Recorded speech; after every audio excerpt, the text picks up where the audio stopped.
So, there's a particular phenomenon that's arisen in the age of social media. You might call it the major life event reveal, right? In recent years, it seems like a whole cottage industry has grown around the production of these big moments of revelation, just engineered perfectly for Instagram or Facebook. The college acceptance reveal, the new job reveal, the engagement reveal, the pregnancy reveal.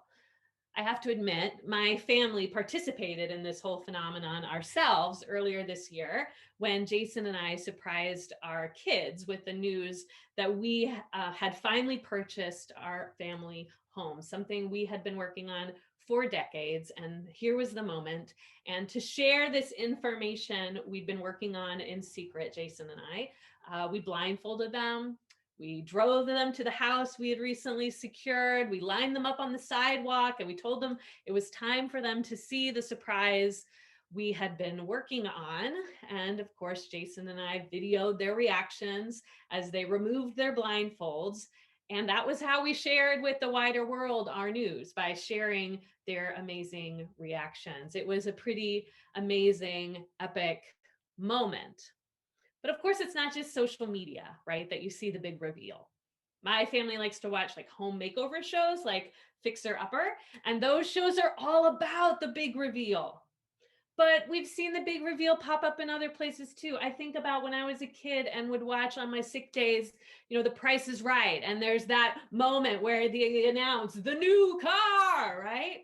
Or politicians making their big orchestrated reveal of their candidacy announcement. But as much as we can find some of these made for TV or made for Insta moments entertaining, the reality of taking in change, of understanding something new that has come about, that's often more complicated. Well, I'm starting by naming this because, of course, today is Easter Sunday, and Easter is the place we've been journeying towards all of Lent. For a Christian, you might say that Easter is the most important day of the year as we celebrate this mind-boggling miracle that this day testifies to. After death, after scapegoating, after evil, they do not have the last word. Jesus is raised from the dead. It's a story perhaps more than any other in the life of Jesus that seems to cry out for that big reveal. But that's the weird thing. When we look at our Gospels and the ways that the experiences of the first Easter are actually revealed, they don't seem like that at all. The Gospel resurrection stories are much more complicated. They're much more elusive. They're much more personal. We see women encountering an empty tomb after the stone has already been rolled away. Mary sees Jesus in the flesh, but thinks he's a gardener and then isn't allowed to touch him. Jesus's closest companions from the inner 12 are some of the last to actually encounter him in any way. And this kind of alternative revelation is what we see in the story we're going to look at today. A story found in Luke 24. So let's go ahead and get into it, starting with verse 3. Now that very day, two of them were on their way to a village called Emmaus, about 7 miles from Jerusalem. They were talking to each other about all the things that had happened, and while they were talking and debating these things, Jesus himself approached and began to accompany them. But their eyes were kept from recognizing him. Then he said to them, "What are these matters you're discussing so intently as you walk along?" And they stood still, looking sad.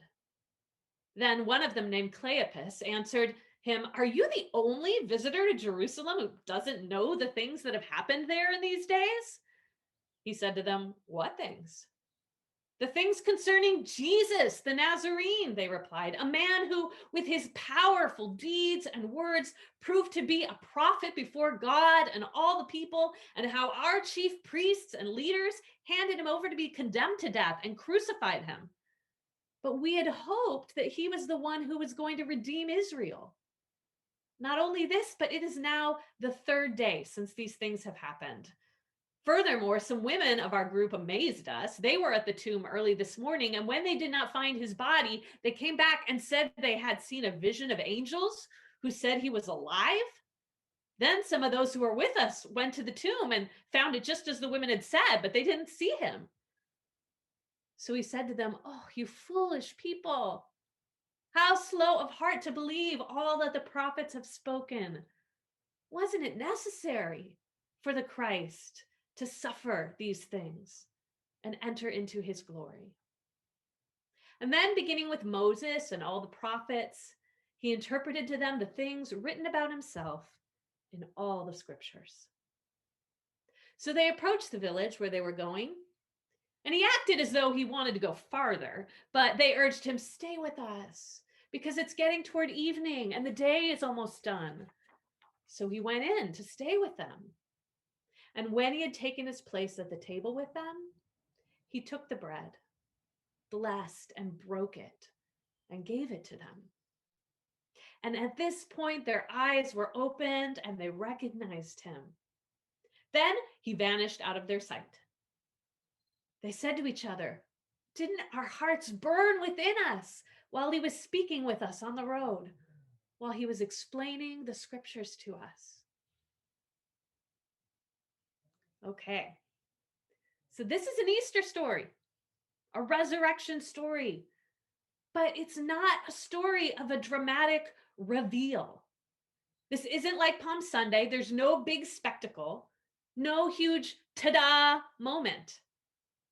The revelation of Jesus' resurrection, as we see it in this story, is much more subtle, much more strange, much more mysterious.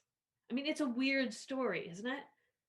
With these two followers of Jesus, people we haven't actually explicitly met elsewhere in the Gospels, somebody named Cleopas and his companion, could be his wife. We're not sure of the second person's gender. And they're heading to a place we have no other record of, either historically or in the Gospels, a village Luke calls Emmaus. So we don't know exactly where these travelers are headed, but we do know the place they're leaving. Jesus meets this pair walking away from Jerusalem. They're heading out of town, fleeing the scene of all the drama of the previous week, from that triumphal entry a week before to the clearing of the temple, to the healings and sermons preached in the city. It's the place they'd observe the Passover, and then the place Jesus had been arrested. And before they understood what was fully happening, crowds were calling for his death. Roman soldiers were nailing him to a cross. It's the place they heard this strange story this morning, that some of the women in their crew had found his body missing and claimed he was somehow alive. But hearing this, these two did not feel compelled to stay and find out more about what these women had said, or be present with their other disciple friends in their grief. For them, now this is the moment to get out of town. So they head out, processing as they go everything they've seen. And what's so bizarre is that when Jesus joins them, they don't recognize him. The story doesn't tell us why. It's clear that something is keeping these friends of Jesus from understanding who he is. The Greek word that we translate as like their eyes were kept from recognizing him is a word that communicates something about like something's having power over them. They are being constrained. They are being held back from seeing. But held back by what? Or by whom? Is God actively altering their perception in some way? Is Jesus masking his identity, like appearing physically different than he had been before? Or are these companions so impacted by what they've just experienced that they just can't recognize what's obviously right in front of them? The mystery continues. As they encounter this person they think is a stranger, they're surprised that the stranger is unaware of what's just gone down in Jerusalem. It's like, where have you been? Under a rock, they seem to be saying. And then, as they are like humorously proceed to tell Jesus what just happened to him, he in turn starts giving them a Bible lesson. This stranger on the road to Emmaus, who seemed to have no idea what incident was troubling these folks, begins to start sharing with them his understanding of the sacred text, unpacking them in new ways, ways that are compelling and speak to why this series of events that these disciples are so troubled by is actually exactly what God had always intended. Yet, even as Jesus is teaching them these things that are clearly compelling to them, they are still not able to see who he is. Another moment that's just like strange and kind of funny, I think Luke was having fun with this story, comes when the pair reaches their destination, right? And Jesus like pretends he has somewhere else he has to go. He's faking them out. But Cleopas and his friend find themselves like drawn to this stranger. They don't want their time with him to be over. So they invite him in. Stay the evening with us, they say. And then they share a meal. Once again, Jesus seems to reverse roles with them. Before he'd gone from the listener to the teacher. Now he goes from the guest to the host, blessing the bread, breaking it, giving it to them, much as he had done just a few nights prior in an upper room. And then there is the moment of clarity.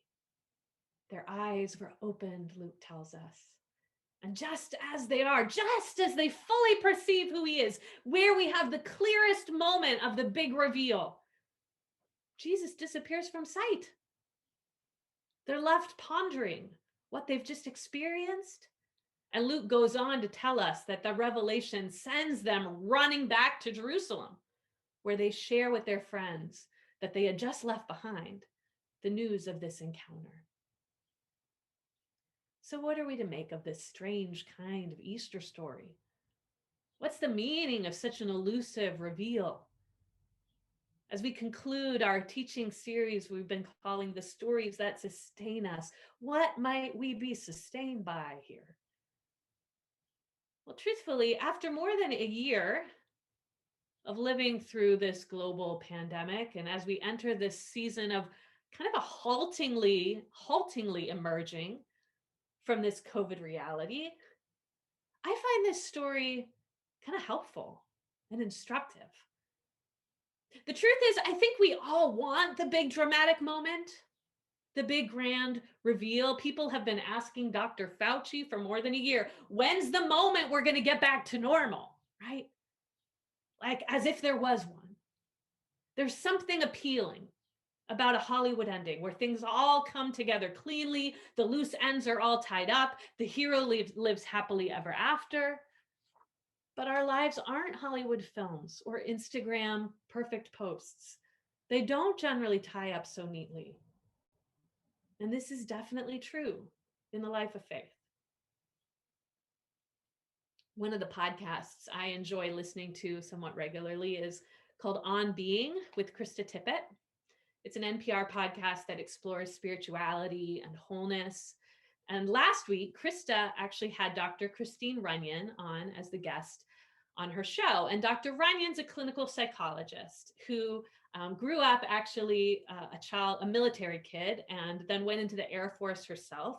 And that's where she began her practice. And so she specializes, partly because of that life story, in studying the impact of trauma on our minds and our bodies. And she talks a lot, and she was there on this podcast to talk about how our bodies are designed to protect us when hard stuff happens. We have this automatic nervous system, she would say, our fight or flight instinct, you might have heard it called. And what Dr. Runyon explains is that our threat, any threat we feel, is detected first and foremost at the subconscious level in our nervous system before our thinking brain has come online to register anything's wrong. Our nervous system already has. When a threat registers there, a series of very predictable responses, she says, take place automatically. Certain neurotransmitters fire, certain hormones are released, things that cause us to be able to fight if we need to, or if the threat is too big, to get out of there. Some of the things that this does include like releasing glucose, which gives us energy. It increases our heart rate. It helps send power to our major muscle groups. It stops our digestion. It gives us an immunity boost. All of these are important ways our body has been designed to protect us, to give us what we need, to keep us safe. Now, we also have a system, Dr. Runyon explained, to counter those automatic responses. Once our thinking brain has assessed that the threat is past or perhaps imagined, and that we actually are safe. And this is called the parasympathetic nervous system. Some call it the rest and digest system or the relaxation system. These parts of our nervous system calm the body back down. They bring us back to what she calls baseline. As Dr. Runyon says, that's really where we are most integrated and creative and aligned with ourselves, and we have present moment awareness. That is our natural homeostasis of our nervous system. It's the balanced state when we're most ourselves, we're most present to what's in front of us. Often, connection with loved ones, loving physical touch, receiving compassion from others, these are helpful tools in us experiencing that relaxation system kind of coming online. All of those things help bring us back to our optimal state. Now, the challenge, Dr. Runyon points out, is that collectively, we've now lived through more than a year since like all of our automatic nervous systems were fired up. And they really haven't had an opportunity to kind of fully settle down for a while. They haven't been able to return us to baseline for a meaningful length of time because we've been living through a year plus of sustained threat. And then all of the traumas that have been experienced on top of that along the way. Particularly challenging is this reality that the connection and the physical contact that our bodies are actually wired for, that help human beings calm down in these kinds of circumstances, that connection is actually tied to what has been threatening us, right? So our automatic systems have just stayed on alert. And that probably will continue for a while, even as the threat begins to pass. At times, our sense of threat might flare up. At times, it might recede, but it's kind of been there on some level for quite a while now. Even if we manage to reach these moments of baseline, we might not be able to stay there very long before the next thing comes that activates that automatic nervous system response again. Another thing that can happen, Dr. Runyon taught, when we're in a state of feeling prolonged threat, is that rather than trying to just fight or flee because that becomes exhausting on the body, our system goes into like a freeze mode. She describes that like this state of apathy, of detachment. It can feel very disembodied, disassociative, with lots of numbing. Dr. Runyon explains that this is ultimately a kind of protective mode. It helps us kind of tuck in for the long haul, but it can feel like exhaustion. It can feel like depression. I don't know about you, but hearing Dr. Runyon talk about how our bodies respond under stress and how this particular year of COVID threat, as well as the isolation and distancing it's brought, can impact our nervous system, I could connect with what she was describing. I could connect with the initial hyper awareness I felt in the beginning of this pandemic process, and even like a surge of energy that came with that. I can also connect with the challenge of finding and sustaining the capacity to rest and to digest. It's been hard for me to find many moments of balance. It has been hard to return to baseline, to my optimal state of present awareness, or stay there very long. Especially recently, I've been much more aware of the like a creative fatigue, a sense of weariness and detachment. I kind of feel sorry for all of you who've been still showing up to hear me preach regularly, because I feel personally myself the lack of creative energy and inspiration. I don't feel like I'm doing my best work these days. I connect with that frozen feeling Dr. Runyon describes. Perhaps you do too. Now, Krista Tippett had Christina Runyon on her show in part to explain the point, the helpfulness of understanding how our nervous systems operate and the ways they've been uniquely under stress this year, is so that we can have compassion on ourselves and we can have compassion for one another. The ways we have been struggling reflect natural responses in our bodies, given very unnatural circumstances. And that's, again, we're going to be there for a bit longer, at least. Hearing this, I can't help but wonder how God, the designer of these systems, might have compassionate understanding for the ways we're struggling too.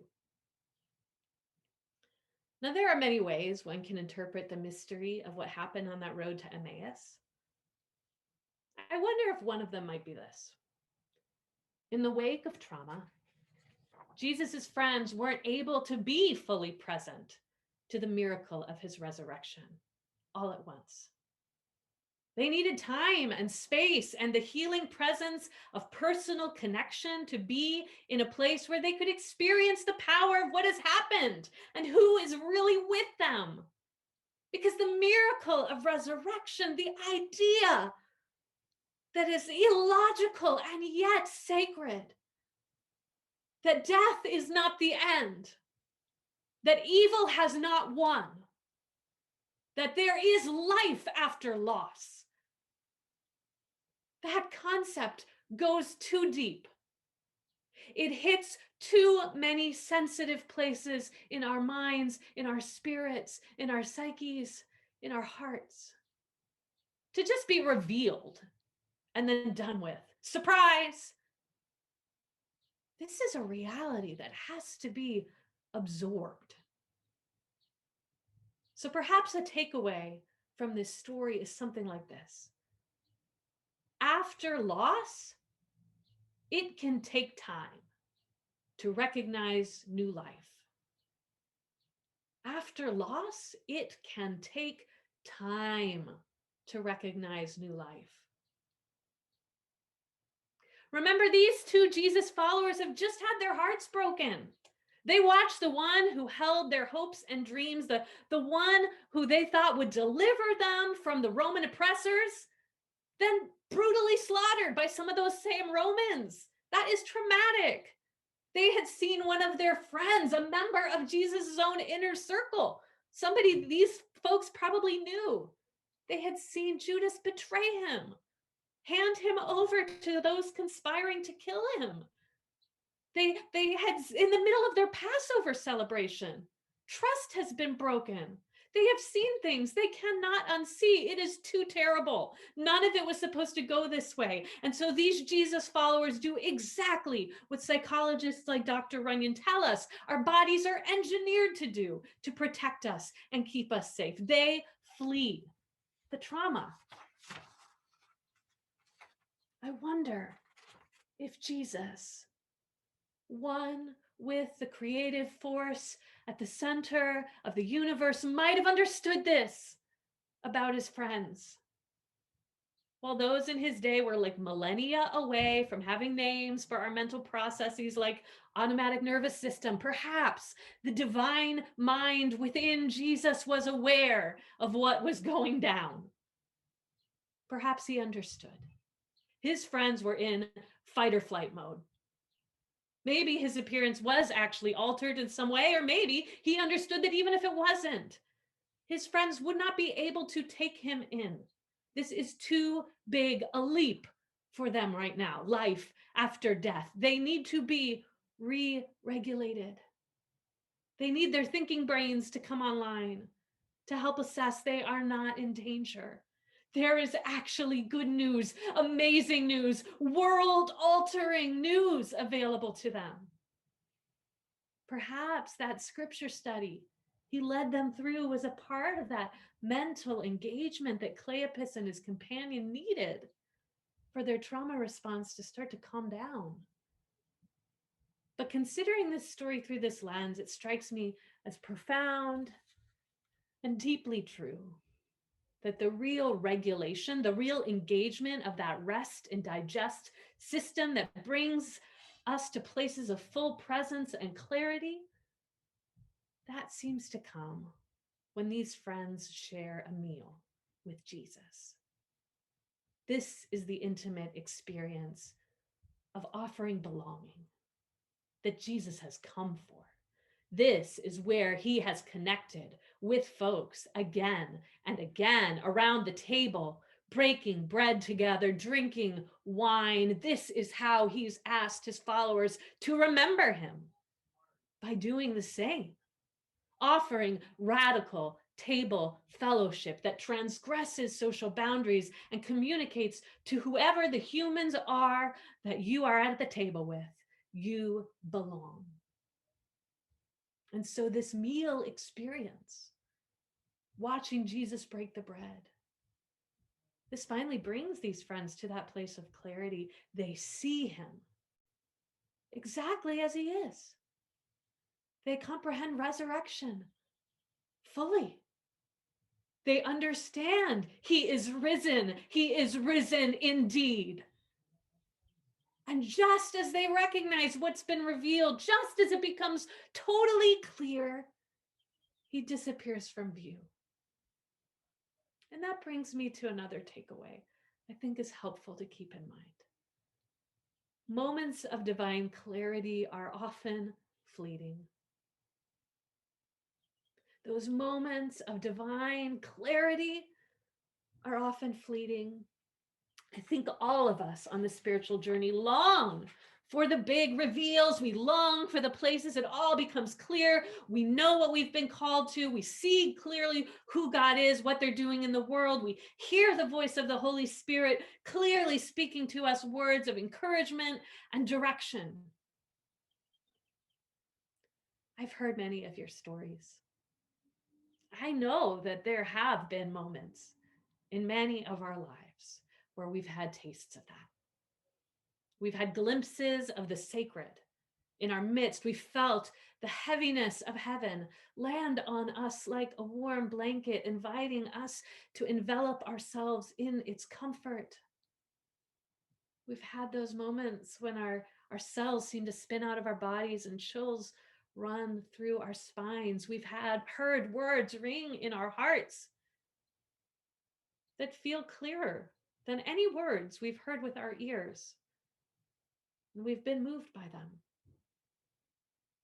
I've had a number of these moments of divine clarity myself. They are vital stepping stones, places I have touched the sacred along the way in my journey of faith. They've kept me moving, particularly when things were hard or got discouraging. They're a big part of the reason I'm still here, after also a lot of heartbreaks along the way, and the many challenges in staying on this journey even this year. But truthfully, these moments aren't my day-to-day experience. They don't happen every time I sit down to pray. They don't happen every time I join others in worship. And I know I'm not alone in that, and it's okay. Not every moment for Peter was the grand unveiling where God lowered a sheet filled with animals and invited him to take and eat. Not every moment for Paul was the encounter on the road to Damascus where Jesus miraculously blinded him and knocked him off his horse. Mystics throughout time have cultivated many practices, sometimes living lives totally taken apart, set apart to them, to try to make space for more of these kinds of experiences, because they understand the elusive nature of them. But the fact that these moments might be fleeting, the fact that we're not always aware of the glory of God's presence close to us, doesn't mean it's not real. It doesn't mean Jesus hasn't risen or that God has abandoned us if it's been a while since we felt that immediacy and presence. These friends of Jesus spent hours with him, risen in the flesh, and they couldn't recognize the miracle they were experiencing. That's the nature of the spiritual life. Moments of divine clarity can be fleeting, but they are sacred. They are the touch points that keep us on the journey. That's why we need to tell our stories, why we need to write them down. We need to share them with one another and bear witness to the divine in our midst. I need to hear your stories. They help me. They help me connect with mine. There's a reason as soon as Jesus disappeared from that dinner, his friends flew right back to Jerusalem. They had to share what they had just seen. This is part of how the revealing of resurrection works.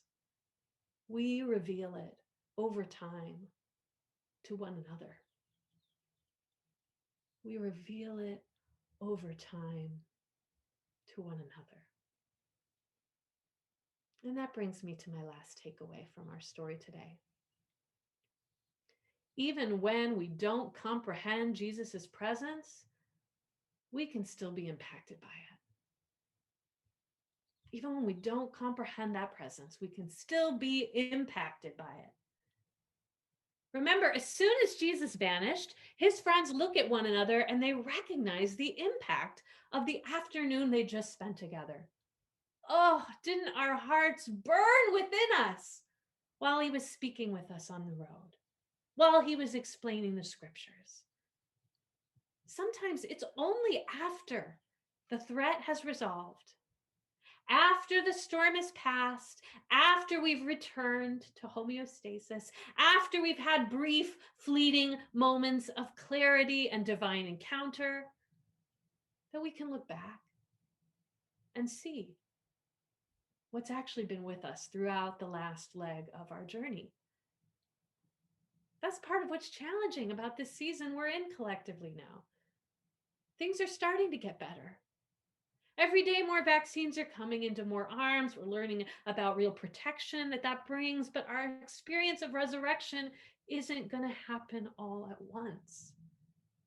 And our understanding of how God has been present with us this year probably won't come all at once either.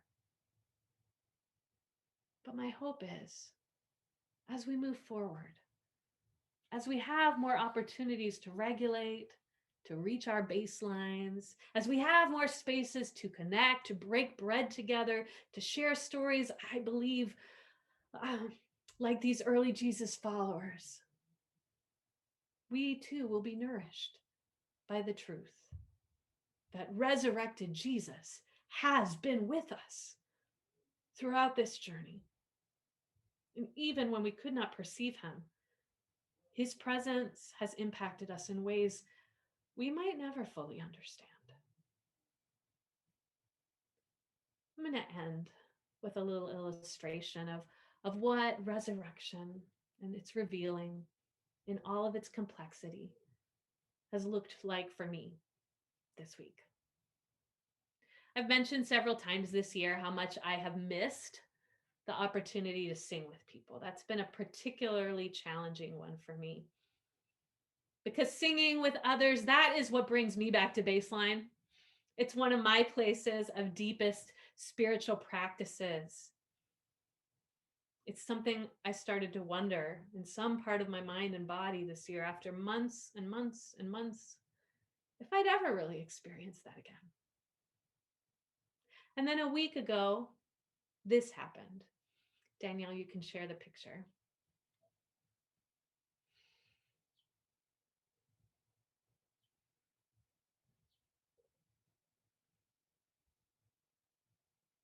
The image.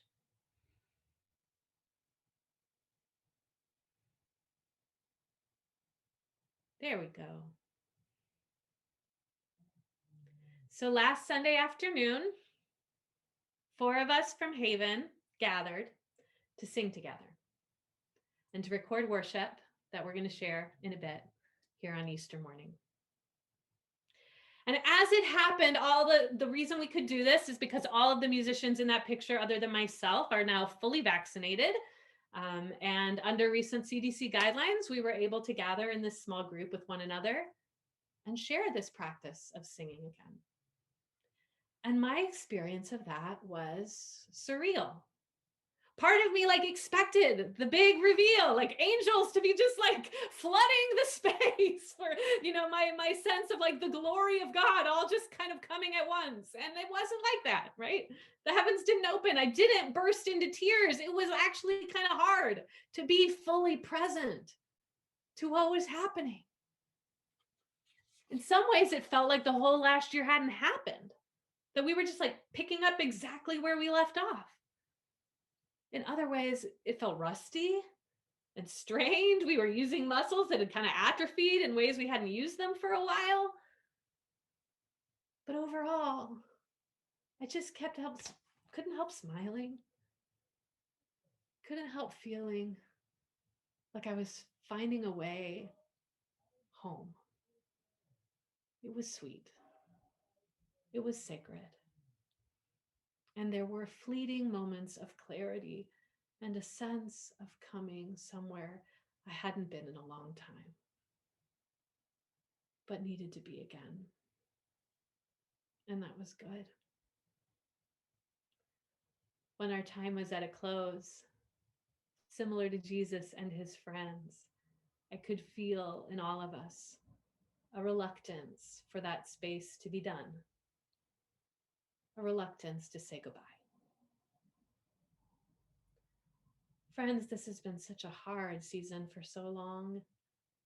And resurrection, the life after loss I think we long for in so many areas, isn't going to all be revealed at once. But as our story shows, I think this actually is the beauty of resurrection. Jesus brings new life, not with superficial social media posts or Hollywood endings, but in ways that honor our bodies, honor our minds, honor the depth of all we've been through, honor the processes each of us need to go through to heal. And as these things are honored, this Spirit, through resurrection, testifies that yes, he is risen indeed. And behold, God is making all things new. Amen.